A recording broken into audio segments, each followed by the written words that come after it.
যে পথ কিংবা প্রকৃতির চারপাশ এই মুহূর্তে রয়েছে ফাঁকা। আরো 10 থেকে 15 দিন পরই এখানে তিল ফেলানোর ঠাঁই হবে না।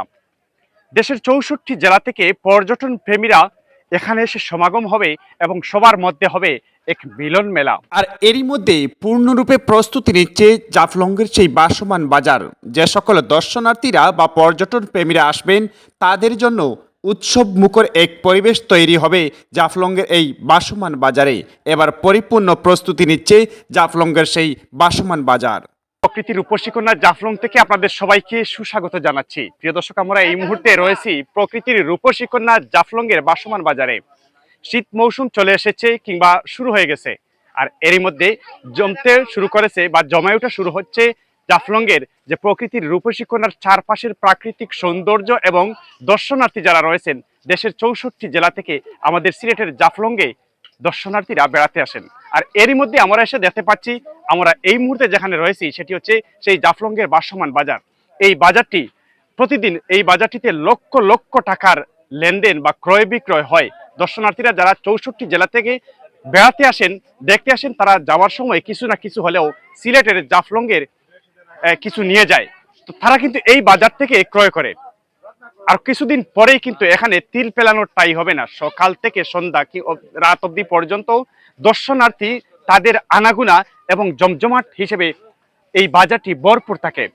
আজকে আপনাদেরকে দেখাবো জাফলংয়ের সেই ভাসমান বাজারটি এরই মধ্যে জমতে শুরু করেছে এবং অনেক ব্যবসায়ী রয়েছেন যারা দেশের বিভিন্ন অঞ্চল থেকে এখানে এই যে অগ্রহায়ণ মাস থেকে প্রায় চৈত্র মাস কিংবা বৈশাখ মাস পর্যন্ত এখানে তারা ক্রয় বিক্রয় বা তাদের যে ব্যবসা বাণিজ্য রয়েছে তা করেন। দর্শক, আজকে দেখাবো আপনাদেরকে যে জাফলংয়ের সেই ভাসমান বাজারের কিছুটা চিত্র এবং আরো অনেক তথ্য জানতে পারবেন আমাদের আজকের ভিডিও থেকে। ধন্যবাদ জানাচ্ছি সবাইকে আমাদের সাথে থাকার জন্য। এই যে প্রকৃতির রূপসী কন্যা জাফলং, এটার আসলে সৌন্দর্য কত আল্লাহর দান। আর এই সৌন্দর্য উপভোগ করার জন্য দেশের 64 জেলা থেকে দর্শনার্থীরা পর্যটন প্রেমীরা প্রতি বছর এখানে এক মিলন মেলার তৈরি হয়। দূর থেকে আমাদের নজরে যখন বেশি উঠল এখানে কি হচ্ছে, তখন একজনকে জিজ্ঞেস করলাম এখানে কি হচ্ছে। তিনি বললেন এটা হচ্ছে জাফলংয়ের ভাসমান বাজার। তাৎক্ষণিক ক্যামেরাবন্দি করলাম। আমরা ইতিপূর্বেও জাফলংয়ে এসেছি এবং পিকনিক স্পট ঘুরে ঘুরে দেখেছি, কিন্তু এত বৃহৎ ভাসমান বাজার কখনো দেখিনি। এবার মনে হয় এই প্রথম এত বৃহৎ আকারে ভাসমান বাজার সাজিয়ে গুজিয়ে পসরা সাজিয়ে নিচ্ছেন দেশের বিভিন্ন অঞ্চল থেকে ছুটে আসা ব্যবসায়ীবৃন্দ। সামনের দিকে যতটা আগাই ততটা ভালো লাগে, আর মনে হয় এখানকার সব কিছু কিনে নিয়ে যাই বাড়িতে।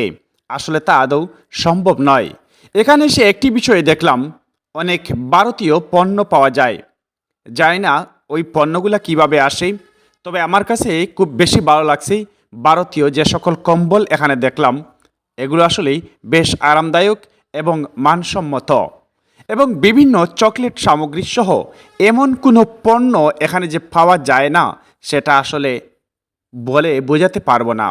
ভেতরের দৃশ্যটা বেশ সুন্দর, তবে এখনো পর্যন্ত দর্শনার্থীদের বা পর্যটন প্রেমীদের অপেক্ষায় ব্যবসায়ীরা। যতই দেখি ভালো লাগে, এই দৃশ্যটি ছেড়ে আসতে আসলে মন চায় না। কিন্তু সময়ের অভাব, সন্ধ্যা গনিয়ে আসছে, আপন কাজে যেতে হবে। যে কাজের জন্য সেখানে গিয়েছি মূলত সেই উদ্দেশ্য হাসিল করতে হবে। এরই মধ্যে আমাদের ক্যামেরা দেখে একজন ব্যবসায়ী জানালেন তিনি অনুভূতি। আমরা কেউ বুঝতো না, আল্লাহ ছাড়া আর কই গাইবে জানতো না। আর যারা দিয়ে রাখছে অফিস আদালতে যত মানুষ আছেন সবগুলা মুলুকের দালাল আছেন এখন বর্তমানে। আমরার দিকে চাউরার মতন মানুষ বাংলাদেশও নাই। আর আল্লাহর ওলিউল্লাহর যদি কোনো দয়া হয়, বিএনপি যদি আইয়ে জায়গা তৈলে আমরার পরিস্থিতিটা একটু পারে ইনশাআল্লাহ। আর বুঝি না বাংলাদেশও যারা দিয়া গেছে, বাংলাদেশ লুটপাট করিয়া খাইছে, এর বাপে দেখছে না সংগ্রাম তারে দিয়া রাখছে নেতা, তার বাপে দেখছে না সংগ্রাম নেতা কিভাবে দেশ দখল করিয়া আনছে। জিয়াউর রহমানে জানে কত শেখ মুজিবের ভক্ত হয়ে গেছেন।